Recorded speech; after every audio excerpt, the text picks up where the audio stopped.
Hello everyone.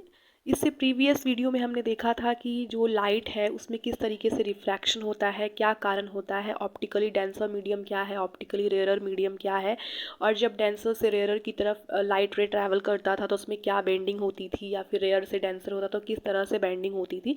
ये सारा case हमने प्रीवियस वीडियो में देख लिया है। इस वीडियो में हम ये देखने वाले हैं कि अगर लाइट जो है वो नॉर्मली फॉल करता है ग्लास स्लैब पे तो क्या होता है।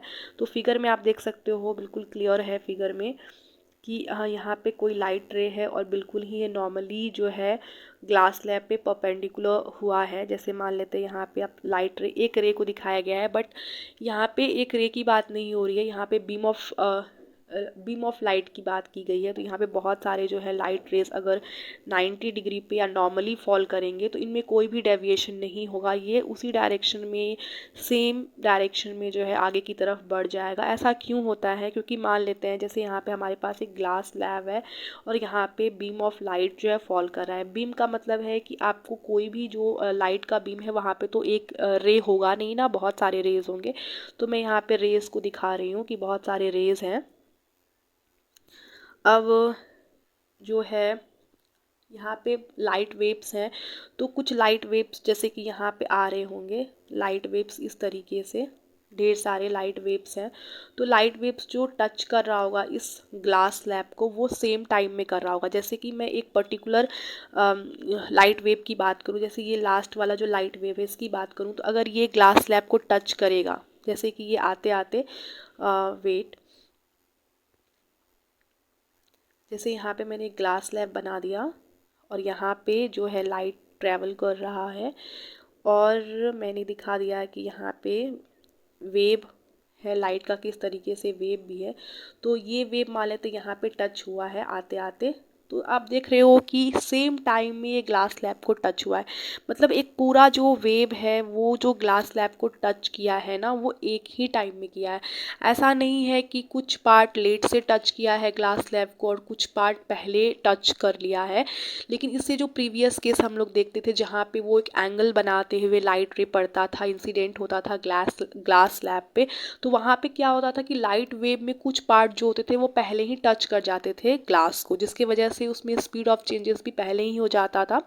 और कुछ पार्ट देरी से होते थे तो वहाँ पे स्पीड जो होता था चेंज बाद में होता था। बट यहाँ पे सारे पार्ट जो होंगे वो एक साथ ही आते हैं, एक साथ टच होते हैं और एक साथ ही उसके स्पीड में कमी आती है। जो कि यहाँ पे एयर से ग्लास में आ रहा है, मतलब ऑप्टिकली रेयर मीडियम से ऑप्टिकली डेंसर मीडियम की तरफ आ रहा है, इसीलिए यहाँ पे स्पीड कम होगा। और आप बाहर जाते वक्त भी देख सकते हो कि जब ये सारे लाइट रेस इस तरीके से बाहर की तरफ जाएंगे, बाहर की तरफ जाएंगे, तो यहाँ पे जो आप वेव को देख सकते हो, तो वेव कैसे जाएगा, तो वेव बनाते हुए ऐसे जाएगा, तो ये बाहर भी जाएगा तो सेम लाइन के अलॉन्ग जाएगा ना। जब कोई चीज़ तिरछा होता है तो वहाँ पे ये चांसेस होता है कि कुछ बीम पहले पहुँच गया, कुछ बीम बाद में पहुँचा। लेकिन जब एक लाइन के ही अलॉन्ग सब कुछ होना है तो वो टच भी करेगा सेम टाइम पे और ग्लास स्लैब को के बाहर भी आएगा सेम टाइम पे। तो आई होप कि आपको समझ में आ रहा होगा कि मैं क्या कहना चाह रही हूँ। तो पॉइंट बाय पॉइंट पढ़ते हैं और इस कॉन्सेप्ट को और भी क्लियर करते हैं।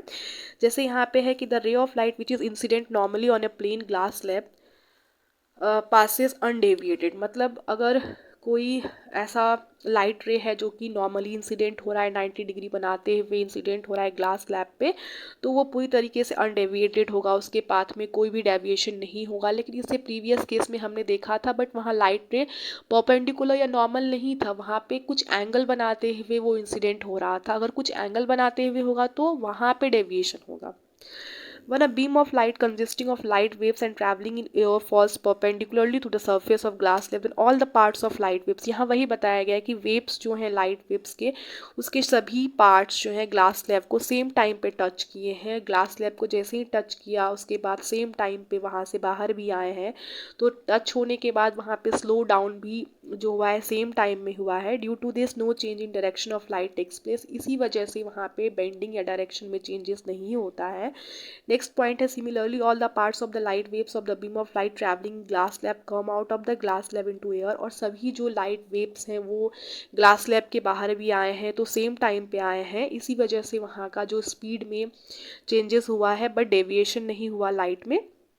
लाइट के पाथ में। Due to this no bending of light occurs when the light waves go out of the glass slab into air, that is such a ray suffers no bending. मतलब यहाँ इस तरह के जो रेज होंगे जो नॉर्मली फॉल करेंगे glass slab में, उसमें कोई भी डेविएशन नहीं होगा। और डेविएशन नहीं होगा तो क्या एंगल ऑफ इंसिडेंस बनेगा? नहीं, एंगल ऑफ रिफ्रैक्शन भी नहीं बनेगा। इसीलिए यहाँ पे लिखा हुआ है कि thus if the angle of incidence angle i equal to zero, then the angle of refraction जो वहाँ बनेगा वो भी जीरो होगा। बिकॉज रिफ्रैक्ट कैसे होगा, वहाँ तो कोई रिफ्रैक्शन होगा नहीं, तो यहाँ पे एंगल आर भी क्या हो गया? जीरो हो गया, यानी एंगल ऑफ डेविएशन कुछ हुआ ही नहीं। आई होप कि आपको इस वीडियो के सारे पॉइंट्स बहुत अच्छे से क्लियर हुए होंगे। अब आने वाले वीडियो में हम ग्लास स्लैब के थ्रू कैसे रिफ्रैक्शन होता है और भी बहुत अच्छे से इंसिडेंट रे, इमर्जेंट रे, रिफ्रैक्टेड रे को देखेंगे, angle of incidence, angle of emergence, angle of refraction को देखेंगे और भी डिटेल में। और फिर हम ये भी देखने वाले हैं कि जो इफ़ेक्ट है रिफ्रैक्शन ऑफ लाइट का वो क्या होता है, वो सब भी हम अगले वीडियो में देखने वाले हैं। अगर आपको ये वीडियो अच्छा लगा हो तो लाइक करिएगा और मेरे चैनल को सब्सक्राइब कर दीजिएगा। मिलते हैं नेक्स्ट वीडियो में नए टॉपिक के साथ।